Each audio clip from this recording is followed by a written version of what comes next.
Welcome to episode 125 of Explode Your Expert Business Show, brought to you by gtex.org.uk. I am your host, Simone Vincenzi, the Experts Strategist, and this is the podcast for experts who want to become the ultimate authority in their niche while making an impact in the world. Yes, today is all about building media influence with the one and only Janet Murray. Janet is a PR and marketing strategist based near London in the UK, and she's the author of Your Press Release is Breaking My Heart, a totally unconventional guide to selling your story in the media. And is considered here in the UK one of the biggest experts in traditional and social media influence. So make sure that you listen to this interview because we are going to talk about why traditional media coverage is still relevant, how to create shareable content that gets media attention, and also social media tools and resources that can help you get found by traditional media. You will absolutely love that. Make sure you share this interview with everyone you know because it is packed of value bombs, and we have a lot of resources for you that we mentioned during the show. You can read the full transcript of the interview visiting our website or clicking the link in the show notes, which is gtex.org.uk/episode 125. You can connect with Janet with all the links here in the show notes. And also, if you want to become a GTeX member, you can apply. There is the link to become one of our members and find out more about our membership. And also, if you want to make a six-figure presentation, becomes awesome at Selling from the Stage. Make sure you download our Selling from the Stage Ultimate Checklist. I made more than 7 figures with that, so hey, it works. Bloody hell. And then, if you want to receive also great support from your coaching and speaking business, join our Facebook group. You can connect with me, ask me any question there. You can connect with all our guests. You can interact with them, and also connect with with almost 2,000 other experts. So you will absolutely love being part of that community. Woohoo! The link again is in the show notes, or you can find it on Facebook at Explode Your Expert Biz. If you haven't subscribed to our show, make sure that you subscribe right now so you don't miss any other episode. So don't miss it. And if you want to reach out to me with any question, then you can contact me at simone@gtex.org.uk. That comes straight into my inbox. I'm looking forward now to re-listen with you to this episode. I just think I'm just by your side there, listening with you, having the interview with you. All right, without further ado, let's start the music. Hello, ladies and gentlemen. Welcome to another episode of Explode Your Expert Business Show. And today we are here with Janet Murray. How you doing, Janet? I'm good, thank you. Thanks for having me. This is it feels like a part 2 of an interview that we have been doing for your show. So I'm really excited about this interview, Janet, because it's all about getting out there, getting media attention, getting publicity, and there is no one better than you here in the UK at least, but also on a global scale to cover this topic. So I'm really excited. Before we get started, Janet, can you tell us a bit more about what got you so passionate about working in this industry and a bit more about your background? Yeah, so my background is journalism, actually. So I spent 18 years writing and editing for national newspapers and magazines, mainly The Guardian, actually, in the last sort of 5 or 6 years of my journalism career. And what happened was I noticed something early on. And what I noticed is that people were dreadful at pitching to the media. So as a journalist, I would get these absolutely dreadful press releases, these dreadful pitches in my inbox. And I would just think, why would anyone want to cover that story? And then I'd start to get a little bit cross because I've always been freelance. So I've always worked for myself and run my own business, even, a kind of small sole trader. And sometimes I'd see that some of these press releases came from people like me who were running their own business, and they were probably on a budget, on a shoestring budget, and they were paying PR people or they were paying PR companies to write this drivel for them. And I thought to myself, look, if these guys don't know how to write a press release or a pitch that journalists are actually interested in, then I'm going to show them how to do it. So I got together with another journalist and we started running these pitching workshops in London, and we got quite big brands used to come. We had Santander, John Lewis, big brands like that, but also kind of smaller businesses and brands and charities. And we started running these pitching workshops, and then we thought, oh, actually, maybe if what these people really want to do is they want to meet journalists, maybe we could start putting on bigger events. So we started running these kind of meet the media events where we'd get all these journalists to come along and talk. And all of this was just a side hustle. So we were just doing this alongside our day jobs as journalists. And then I realised that I was starting to get these kind of nice consultancy gigs where people would book me to speak or to go in and do consultancy or pitching or writing, whatever. I thought, how can I do more of this? So I started writing a blog. I just thought to myself, oh, how can I reach more people about this training and these events? And I tell you what I'll do, I'll start a blog and I can write on this blog. I can answer people's questions that they ask me all the time. How do you write a press release? How do you write a pitch? How do you get in touch with journalists? All these things that I know because I work in the industry. And then people will find me. And what I didn't realise I was doing at the time, I was doing content marketing, because when I started blogging, I then had to learn, well, how do I actually get people to read my blog? How do I get people over to my website? How do I promote it on social media? So I just kind of got stuck into learning all of this stuff. And meanwhile, I was working as a freelance journalist, still mainly for The Guardian, but lots of other national titles. And after a while, I started to think, actually, this is more fun than journalism. I like this more. And I've been doing, I've been writing for a while and editing for a while. And I just thought I'd like to do more of this. And actually, what I'd really like to do is to help people who are running their own businesses. I think it would be really fun. So gradually, I just kind of pivoted my business so that I was working more with small business owners and entrepreneurs rather than the bigger brands. And that's pretty much brought me up to today. That's kind of like a whistle-stop tour. So how do I help people now? Actually, my focus is a lot broader now. So I started out just helping people with press coverage. But actually, and for reasons we might be able to go into in this interview, actually, I think that although press coverage is still really relevant, I think actually there's a lot of other content you need to be putting out there in order to promote your business effectively.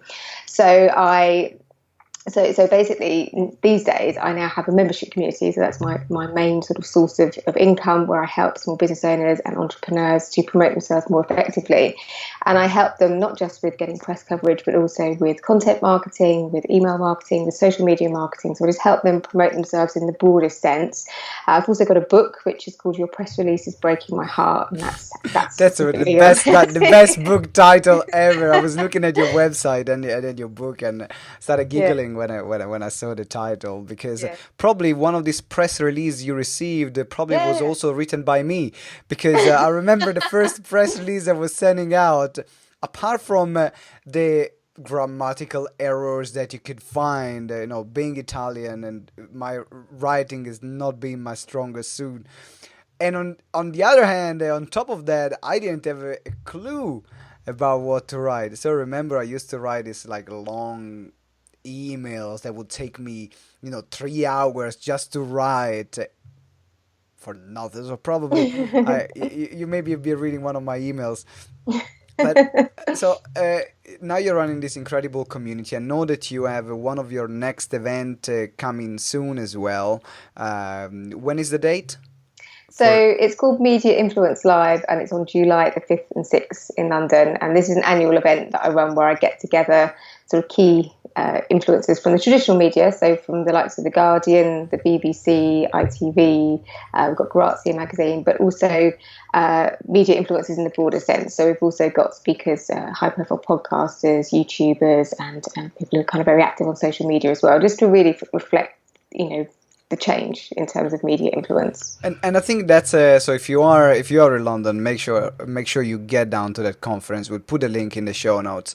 Now I think is a nice bridge, because you mentioned two different realities here. There is the reality of the traditional media, and there is the reality of the social media. And you mentioned before, you started saying that now you need to have both. Can you talk a bit more about that, so then we can have a clearer picture about media in general? Yeah. So, I mean, one of the reasons I now help people in a broader sense, I used to just help people with getting press coverage. But what would happen is people would come to me and they'd say, I want you to help me get into Marie Claire magazine, or I want you to help me to get onto the BBC. And I'd be like, I can help with that, but actually, how else are you promoting yourself? Because you could get yourself a really nice piece of coverage in Marie Claire magazine, but if you're not creating content, for example, on a blog or a vlog or a podcast, if you're not promoting yourself on social media, if you're not doing email marketing, that's the key one for me, then the reach, the impact of that piece of press coverage is going to be very minimal. And I think a lot of people think press coverage is great for credibility. It's great for showing people. It's almost like a stamp of approval. So it's like if the BBC think that what you've got to say As is seen putting on your telly. BBC, Yeah. Forbes, CNN, it looks great. Yeah, it's great. It's great for your credibility. But actually, when it comes to making sales, I do have some clients, and I have got some really good examples of clients who have actually shifted units of whatever it is that they make or sell due to media coverage. But actually, what really helps you make sales, for me, in my experience, and this is with hundreds of clients, is email marketing. And that's fueled by social media marketing. It's fueled by blogging.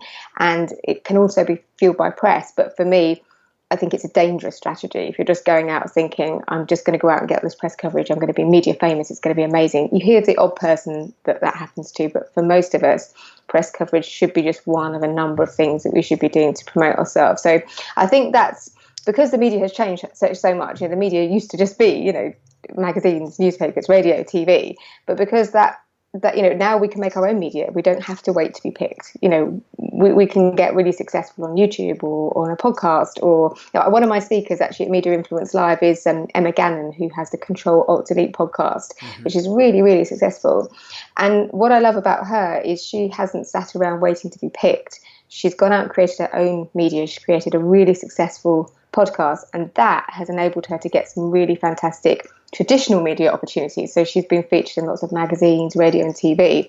But actually, I think in her case, it was the podcast that fueled that traditional media. And I think I'm really passionate about this because I think that a lot of people they're missing this, and they're seeing the kind of glossy magazines and the TV and the radio, but actually missing the other parts of it. They're like, oh, well, that doesn't matter, that's not important. Actually, that stuff's really important, and that will actually not only help you fuel the traditional media stuff, but actually make it bigger for you. Because when I get a piece in the Guardian or I'm with the BBC, I can get that out to so many more people because I have my own audience, because I make my own media. And I'm really passionate about getting that message across to people, because I think it can make a huge difference to your business and to your credibility and your authority if you're not just focusing on traditional press. But what is the starting point? Is the kind of a chicken and egg situation, or should you start right now? Let's say someone is starting out, right?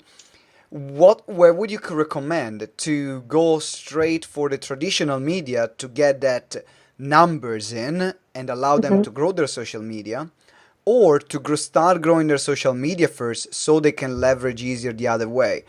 What is that works better in your opinion?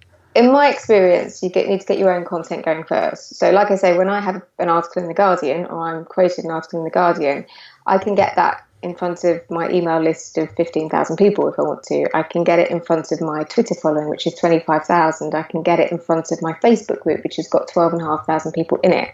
So if you just think of those numbers alone, and I've got quite a modest audience compared to some people out there, but I can get that content further because I've already built an audience. If I had no audience whatsoever, I might be lucky. I might have one article or one TV appearance that goes really mad. But for most of us, it's like anything. It's like, I think people often think, oh, if I get in a magazine, that will explode my business. Well, you might get a few more inquiries, you might get a few more hits to your website, but actually, like anything in your business, you have to keep doing it.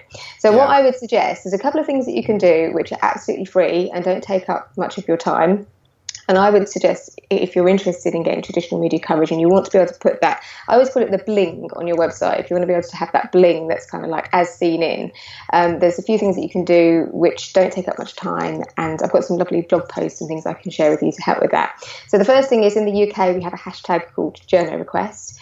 And you get journalists from quite high-profile publications over on Twitter, and they will just be asking for help with articles that they're working on. And the thing about this, I've got a blog post actually, which I'd love to share with you to put in the show notes, is that Please. So I've got this 10-day PR challenge, and I mentioned Journo requested it, and then I often get emails from people, and they say, Well, I checked it out and there was like nothing on there for me. I was like, well, you checked it once, like you have to kind of go back more than once. It's like kind of, thinking that you're going to go on Twitter and post one tweet or one Facebook post. It has to kind of be part of your daily routine. And, you kind of do that for 10, 15 minutes a day.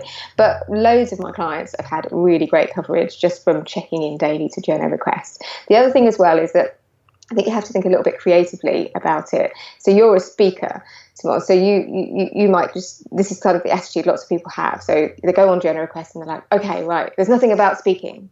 Well, you need to think a bit more creatively and you need to think, okay, what else could I help with? So you might see something about Italian cuisine, or you might see something about working in the restaurant trade, or you might see something about, something else that you know about. Mm-hmm. And a lot of people will say, well, how could that help my business? Like, that's not what I'm doing at the moment. That's not, but actually that's a great way for you to build a bridge with a journalist who you then in the future might be able to go to with a story with it.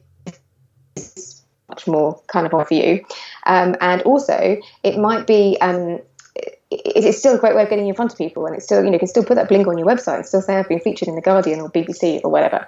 So I would look out for opportunities and see it as a long-term game, and I talk about this in this blog post that I can share with you on how to actually get the most out of it. The second thing is there's media inquiry services, and these are services that you can sign up to. I can give you a few examples, which literally put journalists who are looking for help with stories in touch with people who want to be featured in the media. And if you sign up to them, it's as simple as you get emails in your inbox every single day from journalists who are saying, I need somebody to quote on this or that or whatever.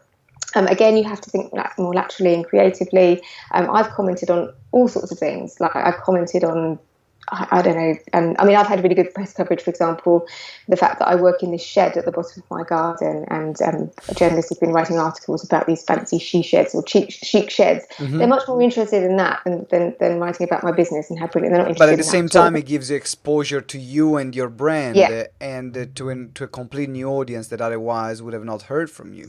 So what kind of? So we said the hashtag journal request on Twitter. Yeah. And then we said, what are these kind of tools that you were mentioning? So these are called, sorry, do you want me to give you some examples? They're called media inquiry services. So in the UK, we have Response Source. That's and most of them have a free trial. You can sign up and try it out for a few weeks or a week. There's also one called Gorkana. There's also, I'm trying to think of some other ones where you can get a free trial. There's also ones actually if you've got products. So there's Press Loft. And there's one called Ace Media as well. And actually, if you have products, you can upload pictures of your products, and journalists will be searching. So if they're doing like a roundup of red shoes, and you make red shoes, or you do red sofas or something, that can be a great way. You've already got your photos there, and they find you. So that's really good as well. Help a Reporter Out is the big one internationally and in the US, so that's worth having a look at. And we also have this one that's kind of like escaping my memory at the moment. Source Bottle? Yes, Source Bottle. Yeah, and I think it started in Australia, but it also has US and UK requests. And as with all this stuff, you just have to be patient and you just have to think a little bit creatively. I answer anything. If I think I've got an experience of it or an opinion on it, I just think, brilliant, that's a great way that I can connect with journalists. And the other really simple thing to do is if you want to connect with journalists, they're all on Twitter. That's where they hang out on social media. Just make Twitter lists. So if you've decided, Simone, that you want to be in, I don't know, restaurant magazines or something, because that's really relevant to you, you do some searches on Twitter, you just make a Twitter list of all of the key journalists, just like you would do if you were looking for speaking gigs. You start off by maybe just retweeting their stuff first of all, letting them know that you're out there, then maybe you might move on to responding to them, and then you could just go in for a pitch. If you've got an idea, there's no reason why you can't just send them a tweet. And also following things like BBC Radio 4, BBC Radio 5 Live, or wherever you are in the world, whatever your radio stations are. BBC Radio 5 in the UK, they're always like putting stuff out for they're always putting out requests for people they want to talk to for stories. So just following the right people and being connected to the right people, it's like anything you want to do in your business. It doesn't cost you any money. It just costs you a little bit of time and a little bit of strategy, and shouldn't be any more than about 10, 15 minutes a day. So that would be where I would get people to start before you even think about writing press releases or pitches. Press releases mostly a waste of time. Most journalists are quite happy with an email that's got all the right information. But we can go into that more if you want to. But does that give you a kind of idea of a starting point? Absolutely. And I think it was 2 years ago. I was listening to a podcast, and I don't remember which show, but you were featured there, and you mentioned Haro, Help a Reporter Out, and Source Bottle, and you mentioned the hashtag journal request. So as I do, I listen to something, I say, oh, this is cool, let me test it out. I think within the past 2 years, just listening from this interview that you had, I think I had about 45 articles published between Help a Reporters Out and Source Bottle. Now, I made it my life mission every day to check it out. I was spending about 2 hours a day focusing on that. But it helped me massively to get my blog out there. And sometimes, I was pitching for anything. Small blogs, big magazine, small magazine. I didn't care. But one of my articles through Source Bottle got actually on the front cover of a magazine in Australia. And so I think this is a brilliant metaphor or a brilliant story to say, if these platforms work, you gotta put a bit of work in. And I haven't explored Twitter much, so I'm still getting used to it. But that's my next step for this part. So first of all, is an opportunity to thank you in person, because I without I need you to get you to send me that bit that you just said. Yeah, absolutely. I'll record a video. Isn't it? I'll record a video for you. No problem. It was, but you don't know what you don't know. So I didn't know those tools were out there. So do you have by any chance like a blog post where you list, because I can put it in the show notes. Yeah. If you have a blog post where you list all the resources that you mentioned so far, I'll put that in the show notes as well. Yeah, I've got one which is actually called how to use tools like journal requests to get press coverage, and I list all the examples that you might try. People are always asking me, actually, are there any in other countries? And I don't know. I want people to tell me, because like if you're listening and you're in a country and you discover one, like let me know, because I'm pretty sure it's not just in the UK. I'm sure that there are other journalists who would, it's not a difficult thing to think of. Shall I create a hashtag on Twitter? If I need something. Yeah, but I think what you said was really, really important. It's like I get an email probably every day. I've got this 10-day PR challenge that I do, and this where I take people and give them a little task to do every day, and one of them is looking at journal requests, the other one is looking at these inquiry services.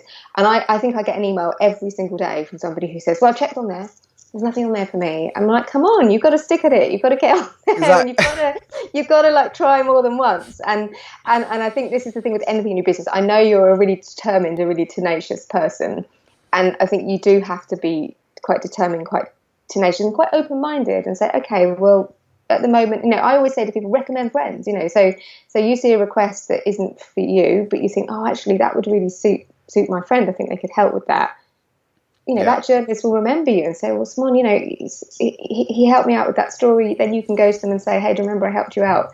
How about this? Absolutely. It's really fascinating, because recently I started being on the receiving end. I never saw myself as a journalist, even though I create content. I'm a content machine, content creation machine.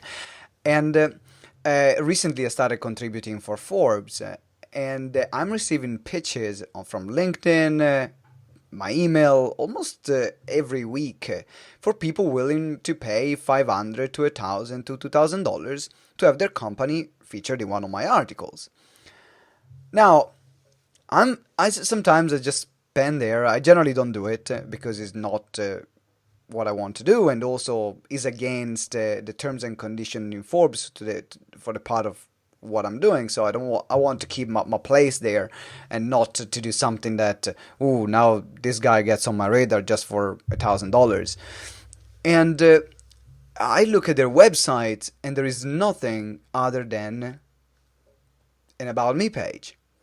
I'm like, so how do you expect me as a contributor to write something nice about you if you have nothing nice to show? This is another point about why I think you need to start with content first, because as a journalist, I don't do it very often, but every so often I still do some editing shifts on The Guardian, almost as like a favour, and I did a few weeks ago, and I'm actually doing a couple of weeks in June, and it's quite good because it keeps my hand in, it keeps me fresh, and it keeps me kind of on the ball with what life's like as a commissioning editor. But people will get in touch with me and they offer to write things. And sometimes I am in the position where I could commission somebody to write an opinion article. So the first thing I do, of course, is I go and look at them on Twitter. And, or even if I'm just looking for somebody to quote in an article or just looking for ideas, the first thing I'll do is I go on Twitter, I go on LinkedIn, I go on the different social networks and people's blogs. Are they actually creating content about this topic? Are they talking about the topic that they say they're an expert in? If I go and I see there's nothing, they're not blogging about it, they're not, I mean, it's the same for people pitching podcast interviews as well. That people find this really hard when I say no to them, but it's like when I do a podcast interview with somebody, I want to be able to, I've got my own podcast, by the way, which is called the Soulful PR Podcast. Awesome podcast, guys. Make sure you subscribe. Someone was on it is recently. Amazing. But, you know, people will pitch me and they'll get offended if I say no. And I was like, the thing is that if you want to come on my show and you want to talk about, I don't know, Instagram stories or something like that, what I want to be able to do is to present you as the go-to person so that after the interview's finished, the listeners can go and find your stuff. They can get more blog posts if they want it. They can get a freebie. They can get a book. They can get events, whatever it is. But basically, I'm not sending people to a dead end. And I think that's really important as well, is that you're showing through your content on your blog and through your social media that you are the expert that you say you are. That's another reason, because journalists, the first thing they'll do is they'll look you up online to see if are you the expert that you say you are. So I think that's another really good reason to start with content. So now I have a question, because I know that in part of the things that I wanted to discuss was how do we create content that becomes shareable? Because it's not just about creating content. That's what I've realized recently as well. I mean, I was falling into the trap before of just creating. But, you know, some pieces were getting good traction, other pieces nothing. So what in your experience did you found that is like a formula or a strategy to create content that you know is the right type of content and is going to be shared? Well, my philosophy on this is very, very simple. Is if you want to create engaging content, it's not about you, basically. It is about your audience, and it's about what they want, what they need. Now, obviously, depending on who your audience is and what they're interested in my case, my audience just want me to solve their problems. They just want me to give them like really, really practical content that's going to help them get better on Instagram or find more clients or create a lead magnet for their email marketing. So they want really practical hands-on stuff. The beauty of running a show, like I think the postman is gonna wait a bit now. Yeah, let him ring. Let's keep talking. They always come whenever you start. They always come now. Apparently, he's very insistent. Okay. They always do, yeah. And I think the delivery people are getting more insistent since I've been working at home. I think they really bang the door down as well. But that's for another time. That's for another thing. Okay, let's wait. Let's get the postman. Yeah, so for me, great content is it's not about you. That is the key thing. It's about you. It's about solving their problems. Now, depending on what you do and what your audience is, solving their problems could just be entertaining them or making them laugh or you know, cheering them up or whatever it is that you do. But I always try and think when I'm creating content, how can I make this about my audience, but get it on the topic that I want to talk about? So I turn things around. So, for example, I was promoting a podcast recently, and I interviewed a lady who became an Instagram star at the age of 69, which is, you know, quite an interesting podcast episode. But I knew that if I just posted a link to that podcast episode and said, on LinkedIn, I think it was, here's my latest podcast, I might get 2 likes. I might get a weedy little share from somebody. So what I did instead is I asked a question. I said, when are you thinking of retiring? And I basically said, I don't think I ever want to retire because I love working and I just can't imagine not working. And I got a conversation going on about retiring. And I said, by the way, my latest podcast episode is an interview with a lady who became an Instagram star at 69. Got a lot more engagement with my content by turning it around and making it about my audience. And I'm just about to do a Facebook page growth challenge with my community. Mm-hmm. And there's 3 types of content. I'm going to try and remember them now that I think that you should create regularly. But the first one is kind of like where you're sort of solving somebody's problems. So it's like, this is what I need right now. So that's number 1. So I need this practical advice right now. I need to know about this right now. The other type of content is like, I know how that feels. So I recently, you might have seen this, I've been working up to running the London Marathon for like... I've seen, I was so gutted. And the weather was unusually hot. and I got heat exhaustion and I had to pull out. But people have been following my journey of this marathon, and it hasn't finished yet, by the way. There will be another installment, but for such a long time in me posting about what happened actually in my marathon, my personal got more engagement with my business audience than anything I've posted about business in the last 6 months or so. So if you can create content that connects with your audience, like the kind of thing that you do post on your personal Facebook wall. I've just really messed up, I've been training for this marathon for all this time and I got heat exhaustion and I've had to pull out. People love that kind of content where, so I call that kind of, I know how that feels content. So it's where people can empathize, and the other type of content, I call it, I know about that kind of content. So that's basically where you ask people for their opinions. So if I'm doing a launch, I'll often, instead of just saying, hey, I've got a new course or a new program or a new event, I'll say, hey, I'm looking at the logo today for my new course or program. Which do you like? Do you like A or B? Or I'll ask just people what they think about things. I do the most silliest polls on Twitter, like, do you drink tea or coffee? Or do you put your milk in first or whatever when you're making tea? But that's what people like, doing business with people, and they like to understand the person behind the brand. And I was looking at the reach actually of that of my post about how I'd had to pull out of the marathon. It had quadruple the engagement on my Facebook business page than on the business page. My business page, not even the personal one. We are talking about the business one. Business page, 4 times the reach of anything that I posted. No paid advertisement. No, and I think that is the thing. So that's so I think it's a connection, personal.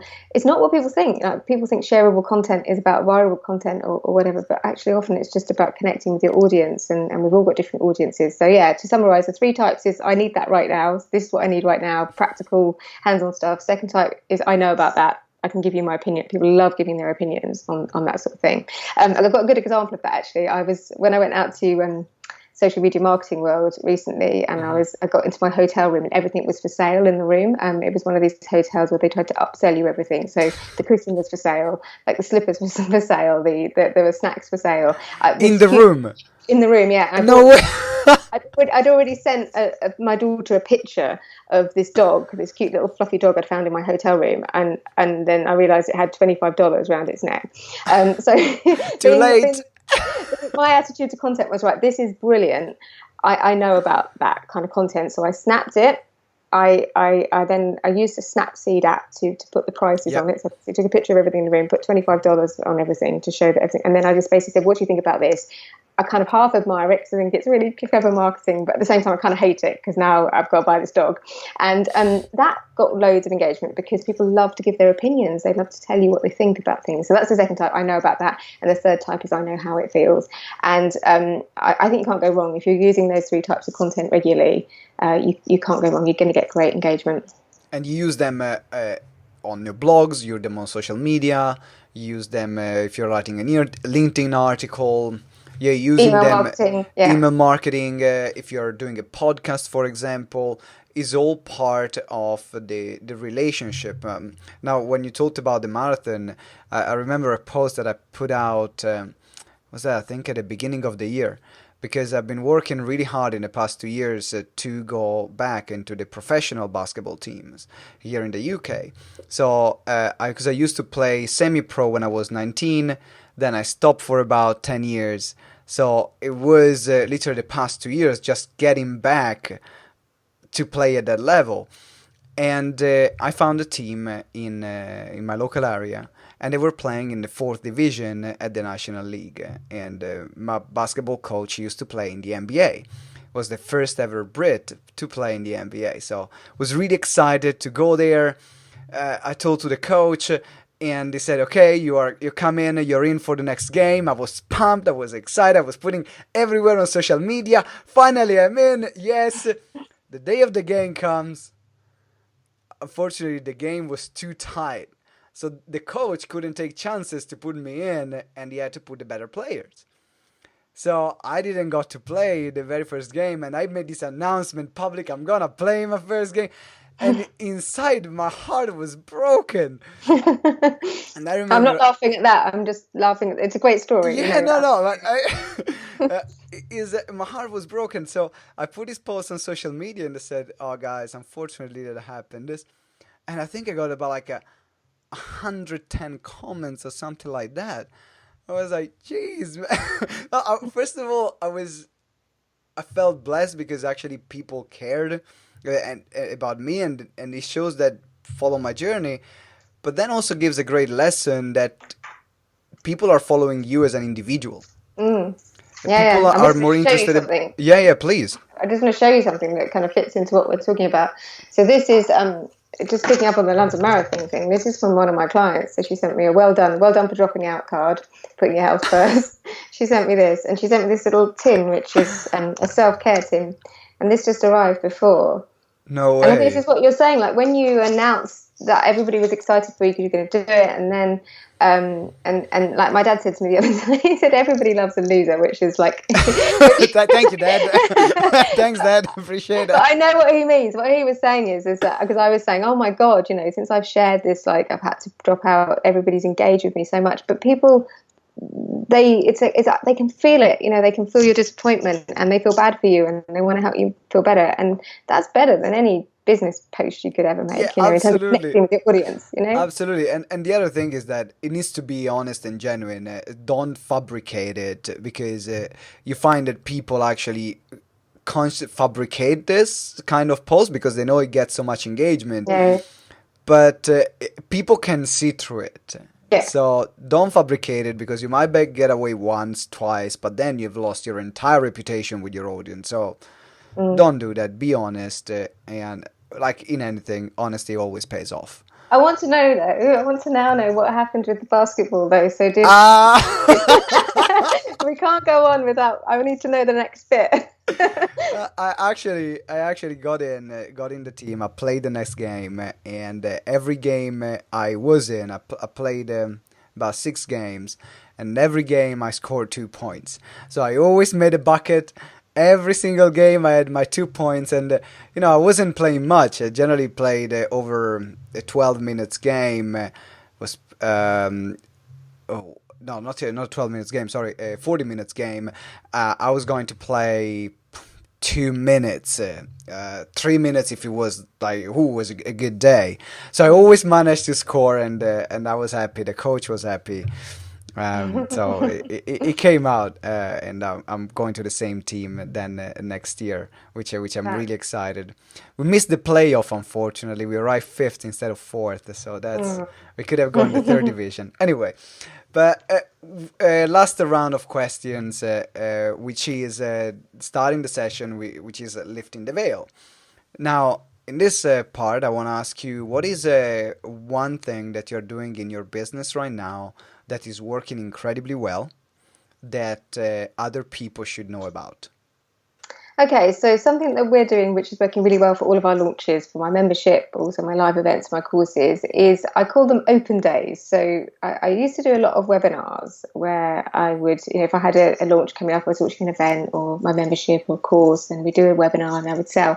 And I kind of did okay. They always made sales and, did okay. Mm-hmm. But then I had this idea with my membership. I just thought, why is it that people don't join membership communities? I think the main reason is they don't really understand sometimes what a membership community is. They can't see the resources. They can't meet the other members because it's online and it's virtual. And I thought, how could I help with that? How could I help them to make a decision and help them feel more informed? So I came up with this idea. I thought, what do you do when you're, finding a school for your child? You go to an open day, don't you? Yeah. You go around you get shown around by the schools who do this right. They get the pupils to show you around. They get their most polite, best pupils to show you around, and you can ask them the questions, and they leave you on your own with them. So I started running open days for my memberships. Instead of having a webinar, I would just say, come along, we'll show you in the back of the website, we'll show you what the materials look like. And also I'll bring on some of my current members just to tell you about it and what kind of wins they've had, whatever, so you can meet them genuinely. So I've done this in my membership quite consistently, and it converts so well because it's just like, it just clicks for people. I can see that. I never heard about this. This is awesome. Yeah, and I call it the open day, but I do an open day for everything now. So for my live event, that I've got coming up. We've just finished the early bird tickets, so now we're kind of going on to the kind of next level of tickets, the super early bird. And so we do it, with our email marketing. We do look not book sequences. So we'll say, we'll go back to the people who haven't bought and say, look, I hope you don't mind me asking, but could you tell me why you didn't buy, so we can get more of an understanding. And this time we said to them, would you be interested in having a kind of open day type thing? Like, would you be interested in just coming onto a call with me so you can ask me any questions about the event? And I mean, unfortunately, I can't bring my speakers on. I wish I could. I might be able to twist somebody's arm to come and do it. But I can certainly bring past delegates along to talk about their experience and whatever. So we're going to do that for the event. And we've had quite a good take up, people saying that they want to do that. So it's kind of like an open day. I just think it's that behind the scenes. I think sometimes people don't buy just because they can't see it and they can't feel it, and I think that's probably the closest thing that you can do. So that's working really well, and it's something that we're kind of replicating for different. I like it. I really like it. I see this becoming a thing. Yeah. I really like the idea. And how long do you run these open days? It's like all day on the call and people drop in, or is that a specific 1 hour, 2 hour window where people can come in? Or how does it work? We tend to do a 1 or 2 hour window. We record it and we'll send out the recording. And what was interesting, actually, over Christmas, obviously it was Christmas, and my family probably would have not been very keen on me doing an open day like in between Christmas and New Year. But that's the best time for people to join my membership, because between Christmas and New Year, they get Christmas out of the way, they have this few days, and they're like, oh, actually, I don't want to mess up again next year. I don't want to get another year where I feel like I haven't built an audience and all these sort of stuff. So it's a really great time for me to get new members in, because people are sort of thinking that way, but I don't really kind of want to do a live. So we just sent out a recording of our open day and just had it as part of a sequence, and that converted really, really well. And the other thing we're doing as well is challenges. So the last launch I did, we had a group challenge on email marketing. And I got some interesting feedback actually from people who did join the membership.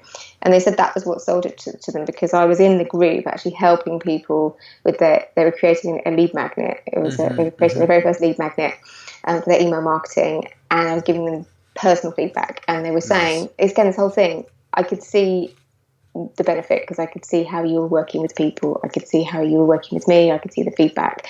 And it was like the social proof. So I'm really into this kind of behind the scenes, get people as close as you can, because it is hard, isn't it? When you're trying to buy a course or a program or event, you don't particularly really know. If you're paying a recurring subscription. I mean, there are people that have already bought subscriptions before, they've been burnt because then the content wasn't great and it was just like kind of left on their own with a bunch of 3 hours long pre-recorded videos.